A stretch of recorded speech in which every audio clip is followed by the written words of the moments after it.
There is a city that cannot die. It cannot rot. It cannot burn.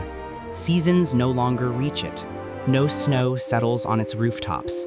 No rain darkens its stones. The sun rises over it each morning and finds the same thing it found the morning before: silence and gold.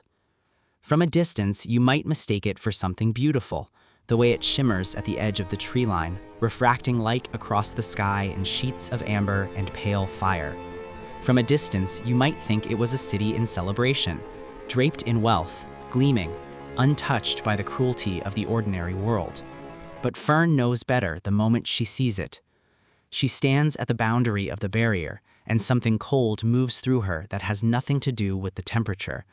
Because she's a mage, and mages are trained to feel the presence of magic the way a sailor reads water: the pressure, the pull, the current beneath the surface. And what she feels from beyond that shimmering wall is not magic. It is nothing. Absolute, infinite nothing. A piece of the world with the living cut out of it. The barrier is immense. It rises from the earth in a dome of iridescent light, not violent, not harsh, but steady, patient, the kind of patience that doesn't negotiate. On one side, the tree line breathes green in the afternoon wind. Leaves turn, shadows shift, birds pass overhead. On the other side, stillness.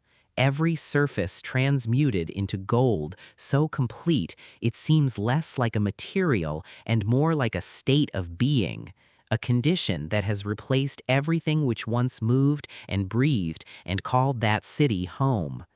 Frieren walks the barrier slowly, her hand hovering just short of the surface. Her fingers don't quite touch it, but they don't have to. She's reading it from inches away, feeling for inconsistency, for the seams in something vast.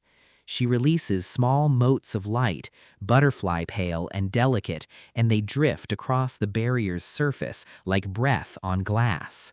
Behind her, Stark adjusts his grip on his axe without quite realizing he's doing it. The city of Weiss stands frozen inside that dome.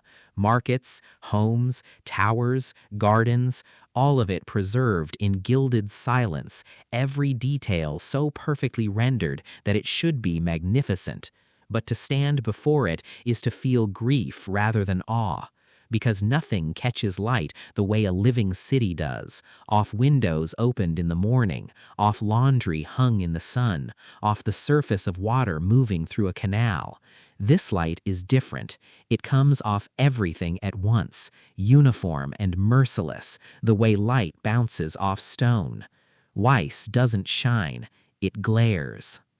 That night, the group makes camp just outside the dome. The fire burns orange and small, and its warmth seems brave against the cold luminescence seeping from behind them. Frieren sits across the flames from Stark, and she speaks a name: Mocked. She doesn't add emphasis, she doesn't need to. The name belongs to something that operates beyond the grammar of ordinary danger. Mocked of the Golden Land, one of the 7 sages of destruction. Stark's jaw tightens. Fern goes very still. Frieren stares at the fire as she continues, describing what Mocked is not. Not a mage who can be countered, not a threat that can be cornered into a mistake, not something the world's defenses were built to contain. She describes him the way you describe a flood. A flood doesn't choose to destroy, it simply expands. The barrier isn't a prison, it's a temporary dam, and the water is rising. Morning comes pale and cold, and the investigation sharpens. Frieren's motes return to her with information, and what they carry back changes the expression on her face in a way Fern has never seen before. The barrier isn't holding because it's strong enough to stop Mocked. It's holding because every second, across every inch of its surface, it's absorbing microscopic pressure and converting it into resistance. It doesn't defeat Diagaltse, it simply refuses, again and again, in a cycle that cannot end. The curse doesn't attack, it grows. The distinction is everything. You cannot block something that doesn't strike. You cannot deflect something that expands. There is no moment of attack to intercept, no spell to cancel, no weakness to exploit. The gold simply spreads, one layer of matter at a time, and everything it touches becomes part of the silence. The meeting point is a rise of ground with a clear view of the dome's arc across the horizon. Lernin arrives first, standing with the rigid posture of a man who has spent his life making his body disagree with the weight pressing down on him. His cloak moves in the breeze, his face doesn't. Beside him, Denkin stands with the authority of someone used to commanding rooms, but the authority has aged into something quieter, something more tired. These are men who have carried this problem for a very long time. Fern articulates what she felt the night before. When she tries to reach past the barrier with her mage's sense, she finds nothing, not resistance, nothing, as though a portion of reality has simply been excised, leaving a cavity where Weiss used to exist. No mana signature, no residual current, no trace of what was cast.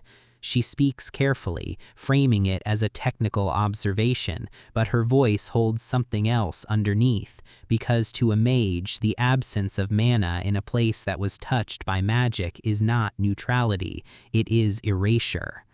Frieren explains Diagaltse, a true curse. Unlike every spell that leaves a trail, a signature, a direction, a fading echo of the caster's intent, Diagaltse rewrites the fundamental nature of matter. Once the transmutation completes, the magic is finished, gone. It doesn't linger, it doesn't leave a door open, there's nothing to follow back.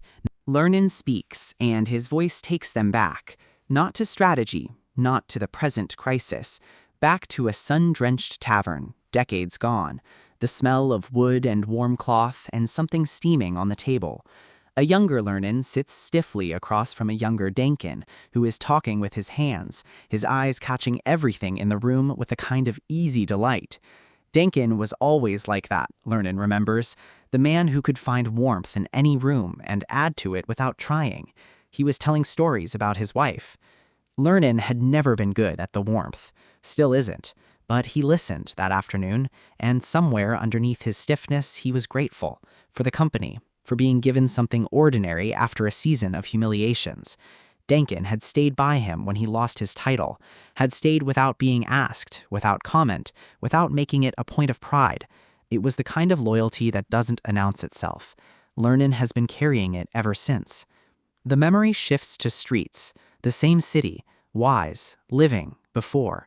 Markets moving with the rhythm of a busy afternoon, merchants arguing good-naturedly over prices, children cutting between legs with specific, urgent goals, the trees along the main road dense and green in the summer light.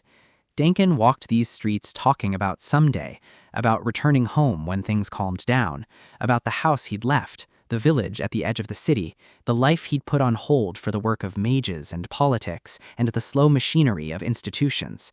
Someday, he said. The cut back to the present is a quiet devastation. Lernin's face, older now, the color drained from it the same way color was drained from Wise, watching Denkin stand on a high balcony and look out across the horizon.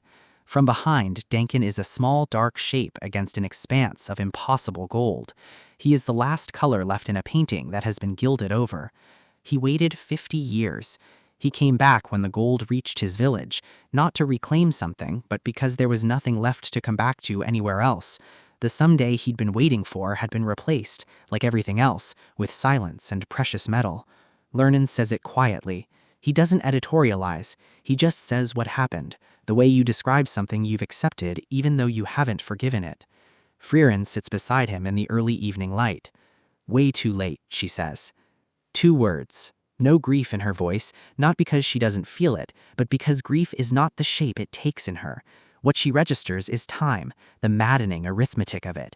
How a human life can spend 50 years preparing for a moment, and how 50 years can be simultaneously everything and not enough.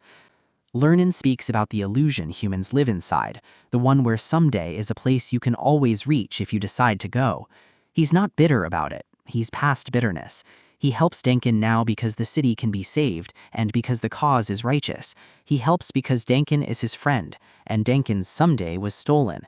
And maybe what's left, what can still be offered, is the company of someone who knows what it was worth. He isn't trying to restore a city. He's trying to make sure his friend doesn't walk toward an impossible thing entirely alone. Denkin's face in the firelight. Not afraid, not desperate. The expression of someone who has already done the math, already looked at the odds, already decided that the odds are not the point. He delivers the verdict without hesitation. Defeating Macht is impossible. He says it the way experienced people say true things, without drama, without apology, without looking away. It lands in the group like a stone into still water. Frieren stands. The meeting is over. The known facts have been laid out, and they are worse than anything they were prepared for. A sage who cannot be countered, a curse that cannot be reversed, a barrier on borrowed time, and two old men who have spent half a century watching a city die one gold surface at a time. She turns toward the dome. "All right," she says quietly. "Dismissed. Let's listen to the whole story." Not a battle cry, not defiance, just the next step taken by someone who has stood at the edge of the impossible before and found that the edge is not the end. The golden city shimmers behind her in the dark. It has been waiting for 50 years. It can wait a little longer.